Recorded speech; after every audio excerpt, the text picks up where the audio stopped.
Welcome to the Neon Revolt Show. I'm your host, Neon, and today I want to take a closer look at decoding some Obama comms. A video was recently posted to the Great Awakening group on Gab, and it's a video from Obama's Instagram where he goes on for about 3 minutes. And I've got to say, up front, these are some of the most blatant Obama comms I've seen to date. So I'm going to try my hand at decoding these Obama comms today here in this episode of the show. But for those who may be new to all this stuff, wondering what this is all about, let's first state it plainly. Obama is a CIA asset groomed from birth, and as such, is trained to be able to speak in code, which enables him to disguise the commands he sends down the chain and basically speak out in the open, with most people not realizing what he's actually saying. Our favorite back channel has provided several examples of this in the past, most notably when Obama made his appearance for Bono's Red organization on the Jimmy Kimmel Show back in December of 2017. And how that was really about setting up a meeting with Cabal assets and handlers in Seoul, South Korea. So this is something Obama does on the regular, and I've tried my hand in article form at decoding some of his comms before. And I'm going to do that again today. Part of what I feel qualifies me to be able to do this, ironically, once again, is my screenwriting training that I subjected myself to for years. In analyzing films at an elemental level, and with the help of very insightful teachers, I was able to learn about symbolism and messages encoded in popular films, which I've also written about on a number of occasions. You see, sometimes a writer will have a message he wants to communicate, but can't do so directly for a number of reasons. So the really creative ones out there will attempt to encode a message using visual symbols by essentially creating a film language unique to the film itself. At its most basic, it's a kind of language creation. And all that's necessary is an understanding of semiotics. So think about how people talk about what rosebud means in the film Citizen Kane, and now apply that kind of analytic framework to Cabal messaging. We're dissecting images and symbols here in an attempt to arrive at a deeper understanding of what's actually being said. So call this applied semiotics if you like. We'll see where this goes and if we can derive any meaning from this latest Obama video. And we're just going to go through all of it in a linear fashion to see what we can glean from it all. But to do that first, of course, I've got to show you the clip itself. So, here's the whole clip. I do apologize in advance.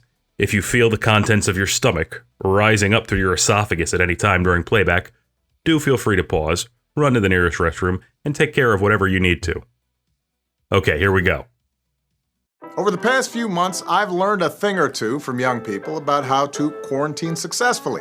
You've taught me how to make a mean sourdough starter. It looks awful.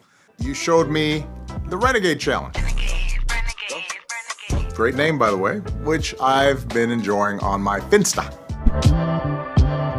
So, since you've given me so much lately, and so much hope over the years, I want to return the favor and help you make a plan in the upcoming election. You know the stakes for your lives, for your futures, your planet. And because young people have always been the ones to make change in this country, making change this fall is once again going to depend on you. Since we're still dealing with a pandemic, we've got to approach voting just like we do everything else these days. Shopping, ordering dinner, pulling off a surprise birthday party over Zoom. We've got a plan. First, you've got to register. Just go to votesaveamerica.com and answer the quick prompts. Once you're registered, the next step in your plan is figuring out how and when you're going to vote. And there are a few options. You can vote in person. In many states, you can vote in person before November 3rd. That's a great option. You can also vote in person on Election Day. The other route is to vote by mail. Some places call this absentee voting. You might hear it called voting from home. It's all the same, like Donald Glover and Childish Gambino. Just be sure to check the rules in your state. Now, I know that mail-in voting is an area where a lot of young people might have questions because we're not talking email, we're not talking Gmail, we are talking throwback, vintage, OG mail. But don't worry, I got this one. Here's the deal. A few states mail you a ballot automatically if you're registered, but in most, you've got to request your ballot. So you should do that right now because it might take a little while to arrive. Once you receive it, open it immediately and read all the instructions. Make your choices, then sign it, seal it, and drop it off in a mailbox or a ballot drop box. That's it. Get registered, then vote as early as you possibly can. Now, there are a lot of people out there trying to confuse and mislead you about this election. They're trying to make you cynical. They're trying to get you to believe that your vote doesn't matter. Do not let them do that. Our democracy is a precious thing, and it's up to all of us to protect it. And upholding our responsibilities as citizens is perhaps the most powerful way for all of us, millennials, boomers, Gen Z, Gen X, to join forces. So register, vote as early as you can, and do whatever it takes to make sure your voice is heard in this election. Now that we're done with that, you want to see my Renegade? Wait.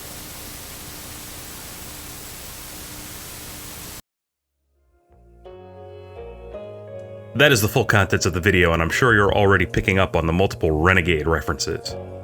Again, for those who are new here, Renegade is Obama's Secret Service codename, and one which our favorite back channel, who I'm going to call BC for the rest of the duration of this video, has mentioned multiple times alongside the definition of the word, implying pre-knowledge of Obama's treasonous role in helping bring down America.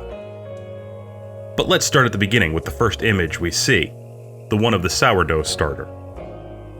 Over on Gab, one reader suggested the starter itself looked like a Molotov cocktail, and that this was some kind of command for rioters. And I considered that perspective for some time. But after further consideration, I don't think that's it at all. I think this is Obama challenging BC head on. And how does he do it? By going after the Anons. Think about it for a second. What are the threads called on the chants? Answer, they're called bread. Thread equals bread. And what is a sourdough? It's a bread that's been fermented with bacteria and yeast. In other words, it is, in some sense, infected bread. Foodies, don't kill me. I know you want to say it's cultured, but for our purposes, we're going to say infected. And the Anons who create the thread so all the other Anons can post are called bakers. Thus, bakers bake bread. And for their service, they are often given thanks by other Anons. The way the bakers organize all this is through something they informally call dough, which is an ever-evolving list of links and information, all in text format, which gets passed from baker to baker. This allows the bakers to easily copy and paste a large amount of information from one thread to another. But for those who are unaware, or who just don't regularly visit the boards anymore, there's been something of a feud brewing on the boards for quite some time, with accusations hurled back and forth that bakers have been ignoring notable nominations from Anons. Notables are the relevant stories posted in the thread, nominated by Anons to separate it from the noise and the chaos and elevate it above the other stories. The implication is that some of the bakers are compromised and are intentionally sabotaging Anons by refusing to post relevant info from thread to thread. And there is some evidence for this, which I've personally witnessed myself. I have to be careful with what I say, because I'm one of the most heavily shilled against Anons out there, precisely because I am so effective. So my enemies often just make up stuff about me or lie about what I've said, in order to make me look bad, and prevent my message from spreading. And someone will inevitably twist my words and say, "See? Neon says the boards are bad and has betrayed Q." Worse yet is when all the other fake Anons try to use the word comped as though they even know where that comes from. Neon is comped. See? I told you so. Yeah, okay, you big dum-dum. It's sad, but there are a lot of fat, ugly, insecure, greasy people out there that feel they can score credibility points, not by doing original research, but by lying about me. And usually, these people fall by the wayside pretty quickly. but it's always sad to watch how many less discerning people they take down with them in the process. But the point I want to make is this, and I want to be very clear here. What I think has been going on, and what it seems Obama himself is saying, is that they've got a number of compromised bakers creating threads for Anons, intentionally suppressing key information, in order to make Anons less informed and effective. In other words, cabal actors have infected the breads. The dough has gone sour. And all that sour bacteria and yeast is going to keep churning straight through Election Day. Message sent. And like I said, there's at least some evidence of this that we can observe, and I'm not the only Anon who has noticed this. I've often said that my own Great Awakening group on Gab is faster than the boards 90% of the time, and it's true. And I think it's fair to say that there's a lot more clutter and noise on the boards than there used to be. But one Anon recently had this to say in response to a bunch of Revolver stories finally being linked in the notables last night after over a week of being ignored and excluded by the bakers. I was here through the entire thing. The poster wasn't spamming it until the bakers refused to notable it and started calling the poster a shill, as it happens way too often. Those posts, if given the spotlight they deserved, were full of information and evidence of the situation. Anons would have had a 10 to 15 day head start on digging if bakers/Anons hadn't ignored it and accused the poster of being a shill. No matter how you try to spin it, the bakers should not have reacted to the information the way they did, especially considering the timeline. 1. Poster starts posting information not in general about color revolution, but directly linking BLM Antifa to an ongoing color revolution. 2. Media starts to pick up color revolutions and Norman Eisman. 3. POTUS points to Revolver and tweet. 4. Tucker invites Revolver article author on show. 5. Q posts about color revolutions, the playbook, which was authored by Norm Eisen. I wouldn't be surprised if it was the author of the article in Revolver that was posting the information. The Anons that attacked the poster should be ashamed of themselves and reconsider their motives for being here. Now spin away. And it's absolutely true. My group was picking up on these stories almost 2 weeks ago. They were some of the most important stories around, and they were nowhere to be seen on the boards. It took both BC and POTUS and Tucker and Darren Beatty and Revolver doing all the legwork to make Anons on the boards aware that any of this was happening more than a week after the fact. And that is, by any metric, not very efficient. So far ahead was the Great Awakening group on Gab that I was actually able to make an entire 51-minute long video covering the majority of the revelations of this news, a video which over 20,000 of you have now watched on YouTube alone as of this writing, and which provided a ton of valuable information to the broader BC community. And that was before Anons on the boards even had a clue about any of it happening. I think it's safe to say, and I'm not the only Anon saying this, the story was being suppressed by compromised bakers. There's more technical explanations of this on the boards, with evidence pointing to sour bakers IP hopping in order to seed notables and engage in other glowing tactics, but I think you get the point. This is a message from Obama to the team, and it's a challenge, which is exactly what the next line in his video is about. You showed me the Renegade Challenge. Great name, by the way. The Renegade Challenge. What looks like an innocent TikTok dance challenge, I believe, is really Obama's way of complementing the domestic terrorist insurgency known as BLM Antifa, causing chaos and riots throughout America right now. The poisonous ideology of cultural Marxism was seeded, promoted, funded, and spread throughout Obama's entire tenure as president, to such a degree that America itself is almost unrecognizable from even just 10 years ago. The poison of cultural Marxism has seeped into the minds of so many bitter lefty proles that they've now become the useful idiot foot soldiers of the left. An army of renegades here to sow violence and chaos across the land. The gloating here could not be more apparent, and he even takes it a step further when he says, which I've been enjoying on my Finsta. This is the equivalent of Obama saying to BC, yeah, you've told them about my secret accounts, my Pierre Delecto sock puppets. What are you gonna do about it? Then it turns to Obama's message of hope, that is, a tacit admission that he thinks the cabal is going to win in 2020, and what he's ready to do to ensure it. What comes next is an effort to try to get as many organic voters in what internet marketers call their funnel. After all, the more voters they can get organically, the fewer ballots they have to fake after the fact, and the less chance they have of being caught for voter fraud.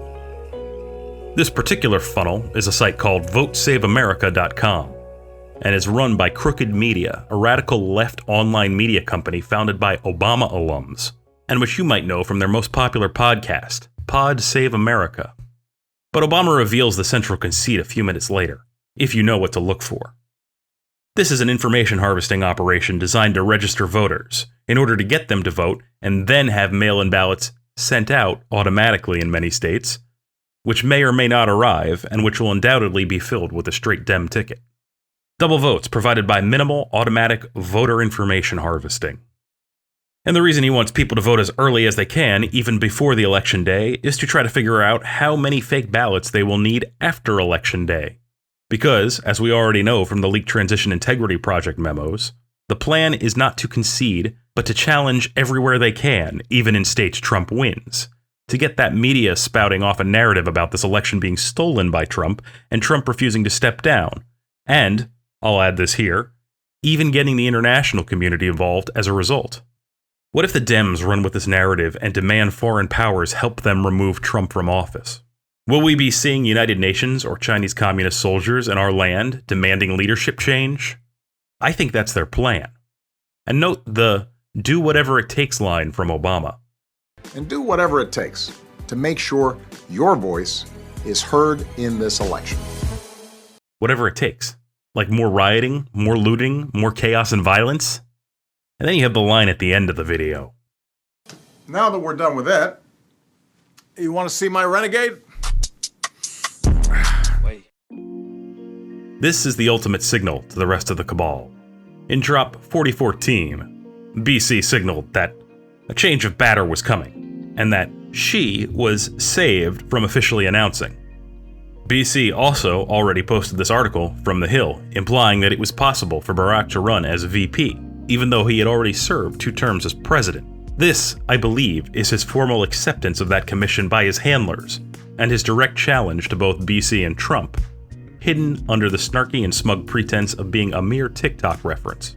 Gone is the sweating, stuttering Obama of just a few years ago, at least here, in this little office, where he feels safe presiding over his shadow presidency.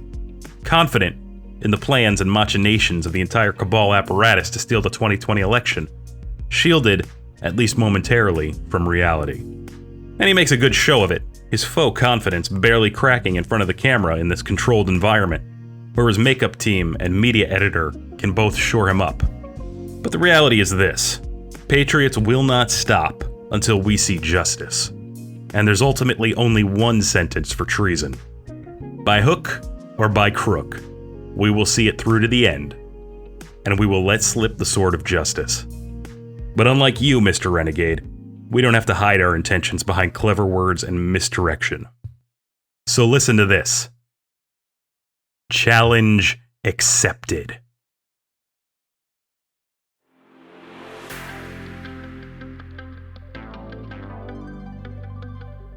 Today's episode of the Neon Revolt Show was entitled The Renegade Challenge. I'm so glad I finally managed to get a video under 20 minutes out to you guys. That's the sweet spot I'm shooting for, and that's going to be the target for all future episodes. I'm not saying it's always going to happen, but that's the goal, and we hit it today, so I'm going to count it as a win. Before you go, do me a favor. In the comment section of the last video, I got a lot of reports of people being unsubscribed from my channel by YouTube. So just take a moment, make sure you're still subscribed, and if you would, please hit that bell icon. You'll be notified whenever I upload a new video. Please also be sure to take a moment to like and share this video. YouTube really suppressed the reach of my last episode, which has like a third of the views I normally get, and which you should go watch immediately if you haven't already.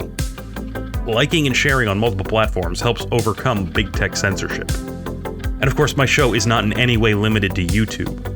It can be accessed on BitChute, on my website, there's an audio version on Spotify, and very soon all episodes will be uploaded to Gab TV as well. All these links can be found on my homepage, but I'm really excited about the Gab TV launch, which is going to be an awesome YouTube replacement. Hopefully it launches either this week or next week, that's what it's looking like, and I'll let you know when that happens, so you guys can go tune in over there if you like. If you want to connect with me, the easiest way to do so is on Gab, where the Great Awakening community itself just broke through 20,000 members. Many in the community call it the best group on the internet, and I have to humbly agree. And with censorship set to increase exponentially during and after the election, having a bunker like Gab to fall back and coordinate on is becoming more and more important with each passing day. And just a reminder, if you'd like to pick up some merch, you can do so at my Teespring store, and my book, Revolution Q, now with over 500 nearly 5-star reviews. It's 4.8 out of 5 because there's always a few trolls. Revolution Q, it's available at Amazon.